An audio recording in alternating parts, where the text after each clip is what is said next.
ಇನ್ನು ಡಿ.ಕೆ. ಶಿವಕುಮಾರ್ ಅವರು ನಿನ್ನೆ ಮುಖ್ಯಮಂತ್ರಿ ಆದಂತ ನಂತರದಲ್ಲಿ ಇವತ್ತು ಎರಡನೇ ದಿನ ಸಭೆ ಮೇಲೆ ಸಭೆಯನ್ನ ನಡೆಸಿದ್ದಾರೆ. ವಿಚಾರ ಅಂತಂದ್ರೆ ಅವರು ಆಡಳಿತದಲ್ಲಿ ಯಾವ್ಯಾವ ವಿಚಾರವಾಗಿ ಒತ್ತು ಕೊಡ್ತಾರೆ ಅನ್ನುವಂಥದ್ದೆಲ್ಲ ಸಹಜವಾಗಿ ಒಂದು ಕುತೂಹಲ ಇದೆ, ಒಂದು ಪ್ರಶ್ನೆಗಳಿದೆ.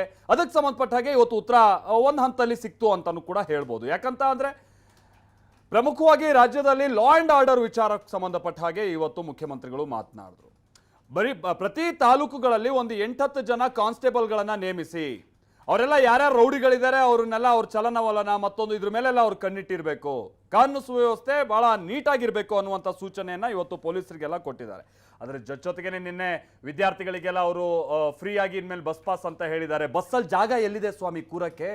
ಬಸ್ಸಲ್ಲಿ ಜಾಗ ಇದ್ರೆ ತಾನೇ ನೀವು ಫ್ರೀ ಪಾಸ್ ಕೊಟ್ರಿ ಅಂತ ಹೇಳಿ ಗಂಡ್ಮಕ್ಳು ಬಂದು ಕೂರೋದು ಅಂತ ಹೇಳ್ಕೊಂಡು ವಿಪಕ್ಷಗಳು ಇದನ್ನ ಪ್ರಶ್ನೆ ಮಾಡ್ತಾ ಇದ್ದಾರೆ. ಮತ್ತೊಂದು ಕಡೆ ಈ ಭಾರತ್ ಜೋಡೋ ಸಂಘಗಳನ್ನ ಸ್ಥಾಪನೆ ಮಾಡೋದಕ್ಕೆ ಅವರೇನು ನಿನ್ನೆ ಉದ್ದೇಶವನ್ನ ಹೊಂದಿದ್ದಾರೆ. ಅದಕ್ಕೆ ಪ್ರತಿ ಗ್ರಾಮ ಪಂಚಾಯತ್ ಮಟ್ಟದಲ್ಲಿ ಒಂದೊಂದು ಸಂಘ, ಅದು ಹೆಚ್ಚು ಕಡಿಮೆ 6,000 ಆಗುತ್ತೆ. ನಮ್ಮಲ್ಲಿ 6,000 ಪ್ಲಸ್ ಗ್ರಾಮ ಪಂಚಾಯತ್ ಇದೆ. ಅದನ್ನು ಸೇರಿ ಒಟ್ಟು ನಗರ ಪ್ರದೇಶಗಳಂತ ಹೇಳಿ 10,000 ಸಂಘ ಮಾಡಬೇಕು ಅಂತೆಲ್ಲ ಹೇಳಿದಾರೆ. 10 ಲಕ್ಷ ಕೊಡ್ತಿದ್ದೀರಲ್ಲ, ದುಡ್ಡೆಲ್ಲಿಂದ ಕೊಡ್ತಿದ್ದೀರಾ? ಕಳೆದ ಬಾರಿ ಬಜೆಟ್ನ ಈ ಥರದ್ದು ಯಾವುದೂ ಕೂಡ ಅದರಲ್ಲಿ ಮೆನ್ಷನ್ ಇಲ್ಲ. ಈಗೇನು ಹೊಸ ಬಜೆಟ್ ಮಾಡಿಬಿಟ್ಟು ಇದನ್ನು ನೀವು ಮೆನ್ಷನ್ ಮಾಡ್ತೀರಾ? ಅದಕ್ಕೊಂದು ಲೆಕ್ಕಪತ್ರ ಕೊಡಿಯಲ್ಲ ಅಂತ ಹೇಳ್ಕೊಂಡು ಇಲ್ಲಿ ವಿಪಕ್ಷ ನಾಯಕರು ಪ್ರಶ್ನೆ ಮಾಡ್ತಾ ಇದ್ದಾರೆ. ಬನ್ನಿ, ಡಿ.ಕೆ. ಶಿವಕುಮಾರ್ ಆಗ್ತಾನೆ ಹೇಳಿದಾಗೆ ಇವತ್ತು ಅವರ ಅಧಿಕಾರದ 2ನೇ ದಿನ ಅವರು ತಮ್ಮ ಆಡಳಿತದಲ್ಲಿ ಯಾವುದಕ್ಕೆ ಒತ್ತು ಕೊಡ್ಬೋದು ಅನ್ನುವಂಥ ರೀತಿಯಾದಂಥ ಸಂಗತಿಗಳನ್ನ ಇವತ್ತು ಪ್ರಸ್ತಾಪ ಮಾಡಿದ್ರು. ಇವತ್ತು ಏನೇನು ನಿರ್ಧಾರಗಳನ್ನ ತೆಗೆದುಕೊಂಡಿದ್ದಾರೆ, ನಿನ್ನೆ ಕೆಲ ಗ್ಯಾರಂಟಿಗಳು ಅಂತ ಹೇಳಿ ಅವರೆಲ್ಲ ಘೋಷಣೆ ಮಾಡಿದಾರಲ್ಲ, ಅದು ವಾಸ್ತವದಲ್ಲಿ ಸಾಧ್ಯನಾ ಇವೆಲ್ಲ ಇಂಪ್ಲಿಮೆಂಟೇಷನ್? ಬನ್ನಿ ರಿಪೋರ್ಟಲ್ಲಿ ನೋಡ್ಕೊಬೋಣ.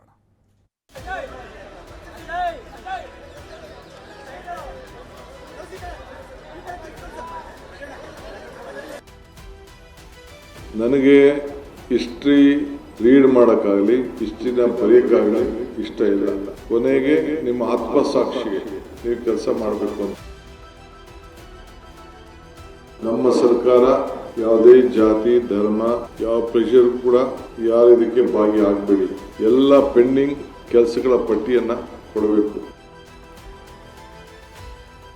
ಪೊಲೀಸರಿಗೂ ಅಷ್ಟೇ, ರೌಡಿಗಳ ಸ್ಕ್ವಾಡ್ ಅವರು ಯಾರ ಮೇಲೂ ಕೂಡ ಕ್ರಿಮಿನಲ್ ಆಕ್ಟಿವಿಟೀಸ್ ಮಾಡಬಾರ್ದು. ಎಲ್ಲಿ CSR ಬಳಕೆ ಆಗ್ತಾ ಇದೆ ಮಾಹಿತಿನ ಸರ್ಕಾರದಲ್ಲಿ ಇಡಬೇಕಾಗ್ತದೆ. ಈ ಹಳೆ ಸಿನಿಮಾದ ಹೊಸ ಪೋಸ್ಟ್ರು ರಾಜ್ಯದ ಅಭಿವೃದ್ಧಿಗೆ ಯೋಜನೆ ರೂಪಿಸಿ. ಮೊದಲ ದಿನ ಮಹತ್ವದ 6 ಘೋಷಣೆ, 2ನೇ ದಿನ ಆಡಳಿತ ಯಂತ್ರಕ್ಕೆ ಚುರುಕು. ಸಿಎಂ ಆಗಿ ಪಟ್ಟಕ್ಕೇರ್ತಿದ್ದಂತೆ ಅಲರ್ಟ್ ಆಗಿರೋ ಡಿಕೆ ತಮ್ಮ ಅಧಿಕಾರವನ್ನ ಹಂತ ಹಂತವಾಗಿ ಚಲಾಯಿಸುತ್ತಿದ್ದಾರೆ. ಆಡಳಿತ ವರ್ಗಕ್ಕೆ ಚುರುಕು ಮುಟ್ಟಿಸೋ ಮೂಲಕ ಅಭಿವೃದ್ಧಿಗೆ ಒತ್ತು ನೀಡಲಾಗ್ತಿದೆ. 2ನೇ ದಿನವಾದ ಇಂದು ಎಲ್ಲಾ ಇಲಾಖಾ ಕಾರ್ಯದರ್ಶಿಗಳು ಹಾಗೂ ಹಿರಿಯ ಪೊಲೀಸ್ ಅಧಿಕಾರಿಗಳ ಜೊತೆ ಡಿಕೆ ಸಭೆ ಮಾಡಿದ್ರು. ತಮ್ಮ ಆಡಳಿತ ವೈಖರಿ ಹೇಗಿರುತ್ತೆ ಅಂತ ಮೊದಲ ಸಭೆಯಲ್ಲೇ ಅಧಿಕಾರಿಗಳ ಮುಂದೆ ಬ್ಲೂ ಪ್ರಿಂಟ್ ಸಮೇತ ತೆರೆದಿಟ್ಟಿದ್ದಾರೆ.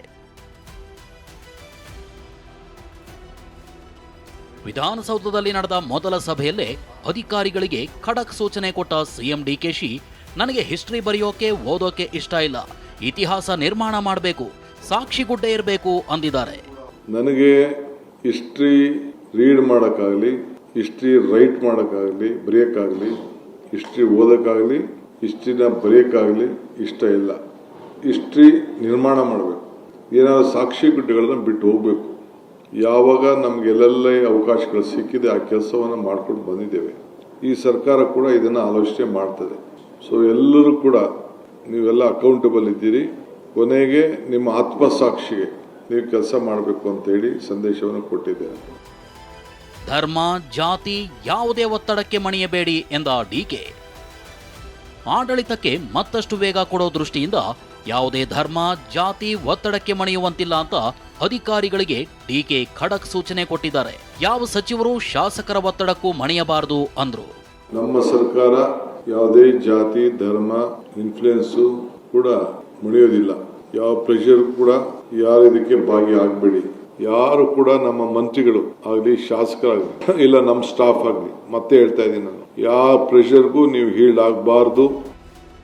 ಇನ್ನು ಬಾಕಿ ಉಳಿದಿರೋ ಕೆಲಸಗಳು 25 ದಿನಗಳಲ್ಲಿ ಕಂಪ್ಲೀಟ್ ಆಗಬೇಕು ಅಂತ ಎಲ್ಲಾ ಇಲಾಖೆ ಅಧಿಕಾರಿಗಳಿಗೆ ಡಿಕೆ ಡೆಡ್ ಲೈನ್ ಕೊಟ್ಟಿದ್ದಾರೆ. ಇವತ್ತಿನಿಂದಲೇ ನಮ್ಮ ಕೆಲಸ ಪ್ರಾರಂಭ ಅಂದಿದ್ದಾರೆ. ಇಲಾಖೆಗೆ ಸಂಬಂಧಪಟ್ಟಂತೆ ಎಲ್ಲ ಪೆಂಡಿಂಗ್ ಕೆಲಸಗಳ ಪಟ್ಟಿಯನ್ನ ಕೊಡಬೇಕು. 2ನೇದು ಜೊತೆಗೆ 25 ದಿನದಲ್ಲಿ ಆ ಪೆಂಡಿಂಗು ವರ್ಕ್ ಅಲ್ಲದೆ ಇನ್ನು ಏನು ನಾವು ಹೊಸದಾಗಿ ಮಾಡಬಹುದು ಆ ಜಿಲ್ಲೆಗೆ ಸಂಬಂಧಪಟ್ಟಂತೆ ಆ ಪ್ರಾಬ್ಲಮ್ಸ್ನ ನೀವೇ ಗುರುಸಿ ನಾವು ಮಿನಿಮಮ್ ಇದರಲ್ಲಿ ನಾವು ಮಾಡ್ಬೋದು, ಅದನ್ನು ಕೂಡ ಎಲ್ಲ ಒಂದು ಪಟ್ಟಿ ಮಾಡಿ ನೀವು ಸಲ್ಲಿಸಿ ಅಂತ ನಾನು ಹೇಳಿದ್ದೇನೆ. ಇವತ್ತಿಂದ ನಮ್ಮ ಕೆಲಸ ಪ್ರಾರಂಭವನ್ನು ಮಾಡಿದ್ದೇವೆ. ಆಡಳಿತ ವ್ಯವಸ್ಥೆಯಲ್ಲಿ ನಿನ್ನೆ ಅಧಿಕಾರ ತೆಗೆದುಕೊಂಡು ಕೆಲವು ತೀರ್ಮಾನವನ್ನು ಮಾಡಿದ್ದೇವೆ. ಸುರಕ್ಷಿತ ರಾಜ್ಯ ನಿರ್ಮಾಣ ಮಾಡೋ ನಿಟ್ಟಿನಲ್ಲಿ ಡಿಕೆಶಿ ದಿಟ್ಟ ಹೆಜ್ಜೆಯೊಂದಿಟ್ಟಿದ್ದಾರೆ. ಕಾನೂನು ಸುವ್ಯವಸ್ಥೆ ಕಾಪಾಡಲು ಪ್ರತಿ ತಾಲೂಕಿನಲ್ಲಿ ರೌಡಿಗಳ ವಿರುದ್ಧ ಸ್ಕ್ವಾಡ್ ಸ್ಥಾಪನೆಗೆ ಸೂಚನೆ ಕೊಟ್ಟಿದ್ದಾರೆ. ರೌಡಿಗಳ ಹೆಡಮುರಿ ಕಟ್ಟಿ ಜೂಜು ಡ್ರಗ್ಸ್ಗೆ ಆಸ್ಪದ ಕೊಡಬೇಡಿ ಅಂತ ಪೊಲೀಸ್ ಅಧಿಕಾರಿಗಳಿಗೆ ಖಡಕ್ ಸೂಚನೆ ಕೊಟ್ಟರು. ಪೊಲೀಸವ್ರಿಗೂ ಅಷ್ಟೇ ಪ್ರತಿ ತಾಲೂಕಲ್ಲೂ ಒಂದು ಸಪರೇಟ್ ಸ್ಕ್ವಾಡ್, ರೌಡಿಗಳ ಸ್ಕ್ವಾಡ್, ಒಂದು 10 ಜನ ಪೊಲೀಸ್ ಕಾನ್ಸ್ಟೇಬಲ್ನ ನೇಮಕ ಮಾಡಿ ಪ್ರತಿ ತಾಲೂಕಿನಲ್ಲೂ ಕೂಡ ಬರೀ ರೌಡಿಗಳನ್ನ ಅವರು ಟ್ರೇಸ್ ಮಾಡ್ತಾ ಇರೋದು, ಕರ್ಕೊಂಡು ಬರ್ತಾ ಇರೋದು, ದಾರಿಗೆ ತರೋದು, ಅವ್ರ ಮೇಲೆಲ್ಲ ನಿಗಾ ಇಡೋಂಥದ್ದು, ಎಲ್ಲೂ ಕೂಡ ಅವರು ಯಾರ ಮೇಲೂ ಕೂಡ ಕ್ರಿಮಿನಲ್ ಆಕ್ಟಿವಿಟೀಸ್ ಮಾಡಬಾರ್ದು. ಸಿಎಸ್ಆರ್ ಫಂಡ್ನಲ್ಲಿ ಸುಮಾರು 8,000 ಕೋಟಿ ರೂಪಾಯಿ ಇದೆ. ಈ ಹಣ ಎಲ್ಲಿ ಹೋಗ್ತಿದೆ ಅನ್ನೋದು ಗೊತ್ತಾಗಬೇಕು ಅಂತ ಅಧಿಕಾರಿಗಳಿಗೆ ಡಿಕೆ ಲೆಕ್ಕ ಕೇಳಿದ್ದಾರೆ. ಜನರ ಕುಂದುಕೊರತೆ ಆಲಿಸೋದಕ್ಕೆ ಡಿಕೆ ಹೊಸ ಸಚಿವಾಲಯದ ಘೋಷಣೆ ಮಾಡಿದ್ದಾರೆ. ಒಂದು ಹೊಸ ಸಾರ್ವಜನಿಕರ ಕುಂದು ಕೊರತೆಗಳ ಒಂದು ಸಪರೇಟ್ ಸೆಕ್ರೆಟರಿಯೇಟ್ ಅದನ್ನ ರಚನೆ ಮಾಡಿ ಇಲ್ಲಿ ಬೆಂಗಳೂರಿಗೆ ಬರಂತ ಅಲ್ಲಿ ಯಾವುದೇ ಊರಿನಲ್ಲಿ ಯಾವುದೇ ಹೋರಾಟ ಮಾಡ್ತಿದ್ದಂಥವ್ರು ಅಂಥವ್ರನ್ನೆಲ್ಲ ಕೂಡ ಅವರ ಅರ್ಜಿ, ಅವರ ಭಾವನೆಗಳು, ಅವರ ವಿಚಾರಧಾರೆಗಳು, ಸಮಸ್ಯೆಗಳು ಅವೆಲ್ಲ ಕೇಳಲಿಕ್ಕೆ ಒಬ್ಬ ಸಪರೇಟ್ ಮಂತ್ರಿನೇ ನೇಮಕ ಮಾಡ್ತೇವೆ. ಸಪರೇಟ್ ಸೆಕ್ರೆಟರಿಯೇಟ್ ನಿರ್ಮಾಣ ಮಾಡ್ತೇವೆ. ಎಲ್ಲಿ CSR ಬಳಕೆ ಆಗ್ತಾ ಇದೆ ನಮ್ಮ ರಾಜ್ಯದಲ್ಲಿ ಅಂತೇಳಿ ಮಾಹಿತಿನ ಸರ್ಕಾರದಲ್ಲಿ ಇಡಬೇಕಾಗ್ತದೆ. ಅವ್ರಿಗೇನು ಚೌಕಟ್ಟಿನಲ್ಲಿ ಕೆಲಸ ಮಾಡ್ತಾ ಇದಾರಾ, ಇಲ್ಲ ಯಾವ್ದಾರು NGOs ಕೊಟ್ಬಿಟ್ಟು ವಾಪಸ್ ಒಂದಷ್ಟು ದುಡ್ಡು ಇಸ್ಕೊತಾ ಇದಾರಾ, ಅವ್ರು ಯಾವ ರೀತಿ ಯೂಸ್ ಮಾಡ್ತಾ ಇದಾರೆ, ಇವೆಲ್ಲ ಕೂಡ ಸರ್ಕಾರಕ್ಕೆ ಅವರು ಮಾಹಿತಿಯನ್ನು ಅವರು ಕೊಡಬೇಕಾಗ್ತದೆ. ಬೆಂಗಳೂರಿನ ಅಭಿವೃದ್ಧಿಗೂ ಡಿಕೆ ಸಾಕಷ್ಟು ಒತ್ತು ಕೊಟ್ಟಿದ್ದಾರೆ. ಬ್ರ್ಯಾಂಡ್ ಬೆಂಗಳೂರಿಗೆ ಮತ್ತಷ್ಟು ವೇಗ ಕೊಡೋಕೆ ಹೊಸ ಅಧಿಕಾರಿಗಳ ನೇಮಕ ಆಗಿದೆ.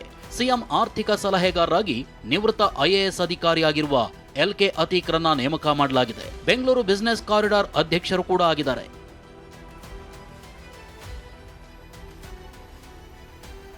ಆದರೆ ವಿಪಕ್ಷ ನಾಯಕರು ಡಿಕೆ ಆಡಳಿತದ ಆರಂಭದಲ್ಲೇ ಟೀಕಿಸುತ್ತಿದ್ದಾರೆ. ಇದು ಹಳೆ ಸಿನಿಮಾದ ಹೊಸ ಪೋಸ್ಟರ್ ಅಂತ ಆರ್ ಅಶೋಕ್, CT ರವಿ ಲೇವಡಿ ಮಾಡಿದ್ದಾರೆ. ಜನ ಕೇಳಿದ್ದು ಉತ್ತಮ ಆಡಳಿತ, ಕಾಂಗ್ರೆಸ್ ಮಾಡಿದ್ದು ಕುರ್ಚಿಯ ಬದಲಾವಣೆ ಅಷ್ಟೇ.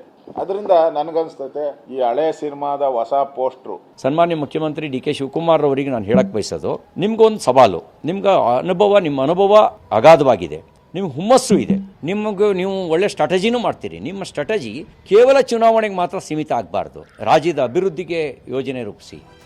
ಅದೇನೇ ಹೇಳಿ, ನೂತನ ಸಿಎಂ ಆಗಿರೋ ಡಿಕೆ ಅಭಿವೃದ್ಧಿ ದೃಷ್ಟಿಯಿಂದ ಆಡಳಿತ ವರ್ಗಕ್ಕೆ ಚುರುಕು ಮುಟ್ಟಿಸಿದ್ದಾರೆ. ಸಭೆ ಮೇಲೆ ಸಭೆ ಮಾಡಿ ಅಧಿಕಾರಿಗಳಿಗೆ ಸೂಚನೆ ಕೊಡ್ತಿದ್ದಾರೆ. ತಮ್ಮ ಆಡಳಿತದ ವೈಖರಿ ಬಗ್ಗೆ ಅಧಿಕಾರಿಗಳ ಮುಂದೆ ಬ್ಲೂ ಪ್ರಿಂಟ್ ಇಟ್ಟಿದ್ದಾರೆ. ಜನರಿಂದಲೂ ಸಾಕಷ್ಟು ನಿರೀಕ್ಷೆ ಇದ್ದು ಡಿಕೆ ಅದ್ಯಾವ ರೀತಿ ದರ್ಬಾರ್ ಮಾಡ್ತಾರೆ ಅನ್ನೋದನ್ನ ಕಾದು ನೋಡಬೇಕಿದೆ. ಹರೀಶ್ ಜೊತೆ ಈರಣ್ಣ, TV9 ಬೆಂಗಳೂರು.